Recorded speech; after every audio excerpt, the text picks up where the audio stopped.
নমস্কার বন্ধুরা। দেখো আজকে যে রেসিপিটা করব এটা হচ্ছে একদম টাটকা ট্যাংরা মাছ, ডিমওলা, একদম দেশি ট্যাংরা। এই মাছ কে খেতে ভালোবাসো? এই মাছ খাওয়া খুব ভালো। তো মাছটা আমি আজকে বাটি চচ্চড়ি করব। একটু গোটা রসুন থেতো করে দিয়ে দিলাম, তারপরে দিলাম পেঁয়াজ কুচি, কাঁচা লঙ্কা একটু চিড়ে কটা দিয়ে দিলাম 4-5টা। এবার দিলাম হলুদ,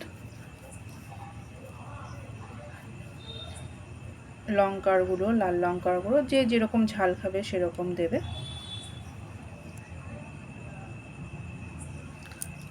দিলাম স্বাদ মতো নুন,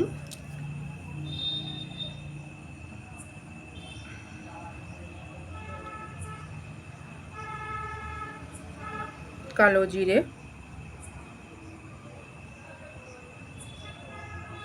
আর এখানে দিলাম সর্ষে, একটু রসুন, কাঁচা লঙ্কা সব একসাথে মিক্সিতে বেটে নিয়েছি।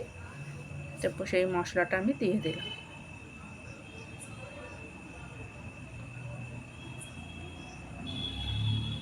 তো মাছটাকে আমি মশলাটা দিয়ে পেঁয়াজ রসুন লঙ্কা দিয়ে ভালো করে আগে মেখে নেবো।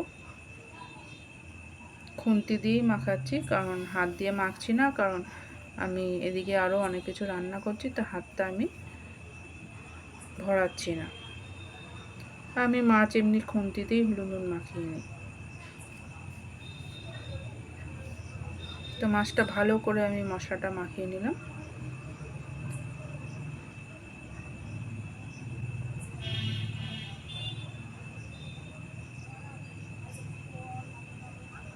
তো মোটামুটি আমার মাখানো হয়ে গেছে মশলাটা।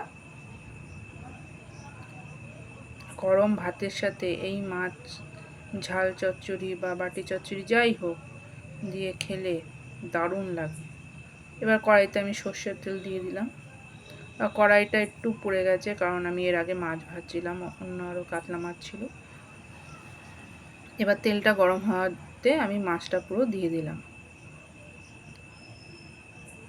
দিয়ে আমি একটা পাত্র দিয়ে ঢাকা দিয়ে দিলাম। পুরোটাই ভাপে হবে।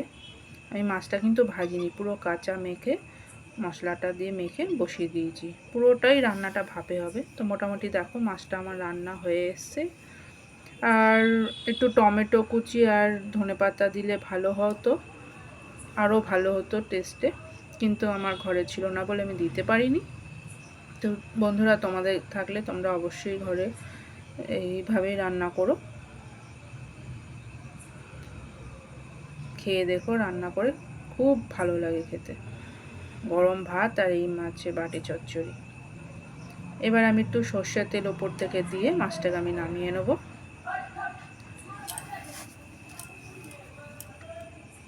এই যে দেখো কত সুন্দর লাগছে দেখতে মাছটা।